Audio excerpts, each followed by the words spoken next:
PM Modi की मन की बात का संबोधन चल रहा है, चलिए सीधा सुनते हैं। तो वहां मुझे काफी पुरानी पुरानी कई सारी प्रतिमाएं और सांस्कृतिक महत्व की अनेक चीजें प्राप्त हुई।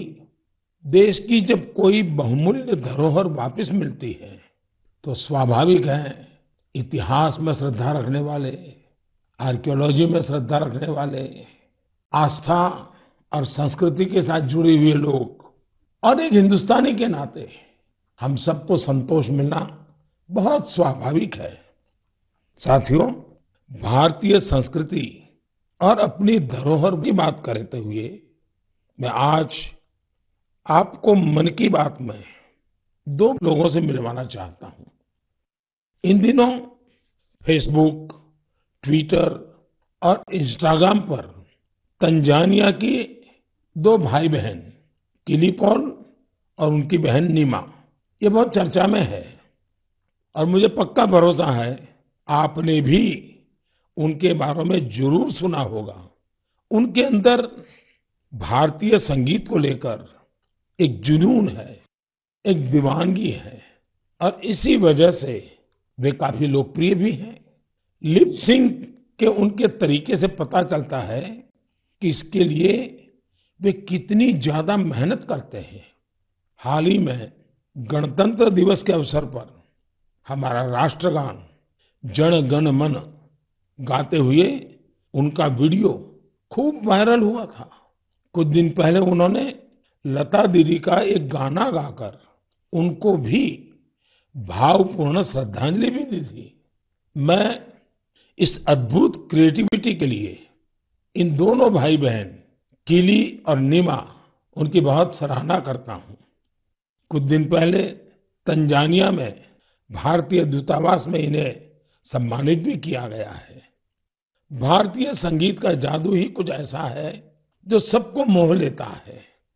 मुझे याद है कुछ वर्ष पहले दुनिया के 150 से ज्यादा देशों के गायकों, संगीतकारों ने अपने अपने देश में अपनी अपनी वेशभूषा में पूज्य बापू का प्रिय, महात्मा गांधी का प्रिय भजन वैष्णव भजन गाने का सफल प्रयोग किया था। आज जब भारत अपनी आजादी के 75वां वर्ष का महत्वपूर्ण पर्व मना रहा है तो देशभक्ति के गीतों को लेकर भी ऐसे प्रयोग किए जा सकते हैं जहां विदेशी नागरिकों को, वहां के प्रसिद्ध गायकों को भारतीय देशभक्ति के गीत गाने के लिए आमंत्रित करें। इतना ही नहीं, अगर तंजानिया में किली और नीमा भारत के गीतों को इस प्रकार से लिप सिंक कर सकते हैं तो क्या मेरे देश में, हमारे देश की कई भाषाओं में कई प्रकार के गीत हैं, क्या हम कोई गुजराती बच्चे तमिल गीत पर करें, कोई केरल के बच्चे असमिया गीत पर करें, कोई कन्नड़ बच्चे जम्मू कश्मीर के गीतों पर करें। एक ऐसा माहौल बना सकते हैं हम जिसमें एक भारत श्रेष्ठ भारत हम अनुभव कर सकेंगे। इतना ही नहीं, हम आजादी के अमृत महोत्सव को एक नए तरीके से जरूर मना सकते हैं। मैं देश के नौजवानों से आह्वान करता हूं, आइए भारतीय भाषाओं के जो पॉपुलर गीत हैं उनको आप अपने तरीके से वीडियो बनाइए, बहुत पॉपुलर हो जाएंगे आप और देश की विविधताओं का नई पीढ़ी को परिचय होगा। मेरे प्यारे देशवासियों, अभी कुछ दिन पहले ही हमने मातृभाषा दिवस मनाया। जो विद्वान लोग हैं वो मातृभाषा शब्द कहाँ से आया, इसकी उत्पत्ति कैसे हुई, इसे लेकर बहुत एकेडमिक इनपुट दे सकते हैं।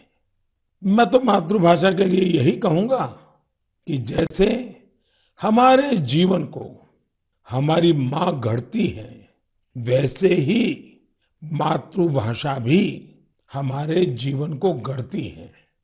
माँ और मातृभाषा दोनों मिलकर जीवन की फाउंडेशन को मजबूत बनाते हैं, चिरंजीव बनाते हैं। जैसे हम अपनी माँ को नहीं छोड़ सकते, वैसे ही अपनी मातृभाषा को भी नहीं छोड़ सकते। मुझे बरसों पहले की एक बात याद है। जब मुझे अमेरिका जाना हुआ तो अलग अलग परिवारों में जाने का मौका मिलता था कि एक बार मेरा एक तेलुगु परिवार में जाना हुआ और मुझे एक बहुत खुशी का दृश्य वहां देखने को मिला। उन्होंने मुझे बताया कि हम लोगों ने परिवार में नियम बनाया है कि कितना ही काम क्यों न हो, लेकिन अगर हम शहर के बाहर नहीं है तो परिवार के सभी सदस्य डिनर टेबल पे बैठ के साथ में लेंगे। और दूसरा, डिनर के टेबल पे कंपलसरी हर कोई तेलुगु भाषा में ही बोलेगा। जो बच्चे वहां पैदा हुए थे उनके लिए भी ये नियम था। अपनी मातृभाषा के प्रति ये प्रेम देखकर इस परिवार से मैं बहुत प्रभावित हुआ था। साथियों, आजादी के 75 साल बाद भी कुछ लोग ऐसे मानसिक द्वंद में जी रहे हैं जिसके कारण उन्हें अपनी भाषा, अपने पहनावे, अपने खान पान को लेकर एक संकोच होता है, जबकि विश्व में कहीं और ऐसा नहीं है। हमारी मातृभाषा है, हमें उसे गर्व के साथ बोलना चाहिए। और हमारा भारत तो भाषाओं के मामले में इतना समृद्ध है कि उसकी तुलना ही नहीं हो सकती। हमारी भाषाओं की सबसे बड़ी खूबसूरती ये है कि कश्मीर से कन्याकुमारी तक, कच्छ से कोहिमा तक सैकड़ों भाषाएं, हजारों बोलियां एक दूसरे से अलग लेकिन एक दूसरे में रची बसी हुई है। भाषा अनेक, भाव एक। सदियों से हमारी भाषाएं एक दूसरे से सीखते हुए खुद को परिष्कृत करते रही है, एक दूसरे का विकास कर रही है। भारत में विश्व की सबसे पुरानी भाषा तमिल है और इस बात का हर भारतीय को गर्व होना चाहिए कि दुनिया की इतनी बड़ी विरासत हमारे पास है। उसी प्रकार से जितने पुराने धर्मशास्त्र हैं उसकी अभिव्यक्ति भी हमारी संस्कृत भाषा में है।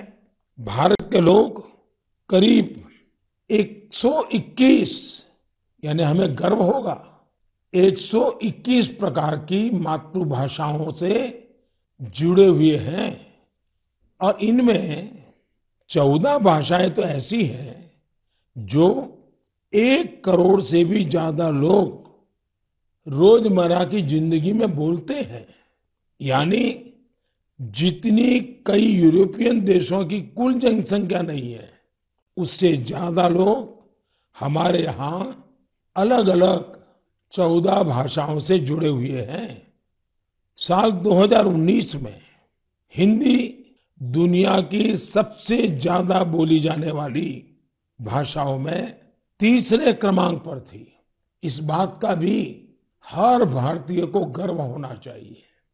भाषा केवल अभिव्यक्ति का ही माध्यम नहीं है, बल्कि भाषा समाज की संस्कृति और विरासत को भी सहेजने का काम करती है।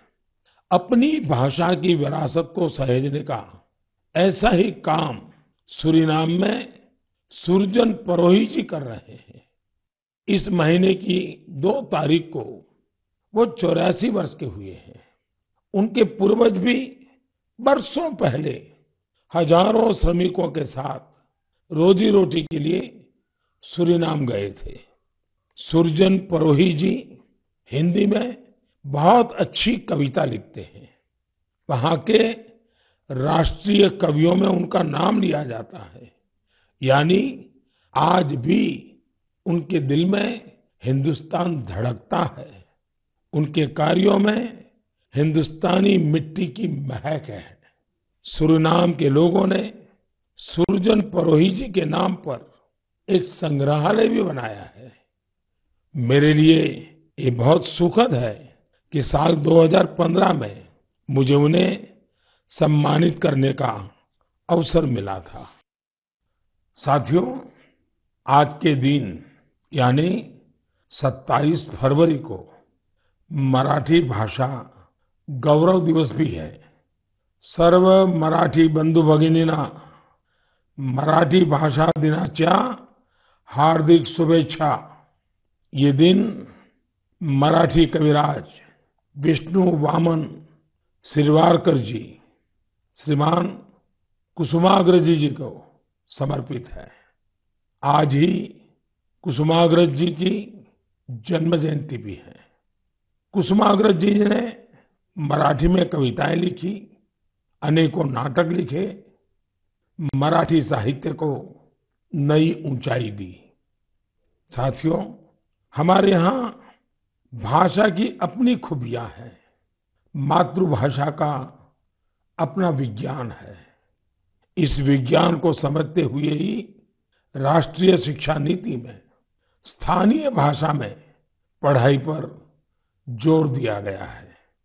हमारे प्रोफेशनल कोर्सेज भी स्थानीय भाषा में पढ़ाए जाए, इसका प्रयास हो रहा है। आजादी के अमृतकाल में इस प्रयासों को हम सब ने मिलकर के बहुत गति देनी चाहिए। ये स्वाभिमान का काम है। मैं चाहूंगा आप जो भी मातृभाषा बोलते हैं उसकी खूबियों के बारे में अवश्य जानें और कुछ न कुछ लिखें।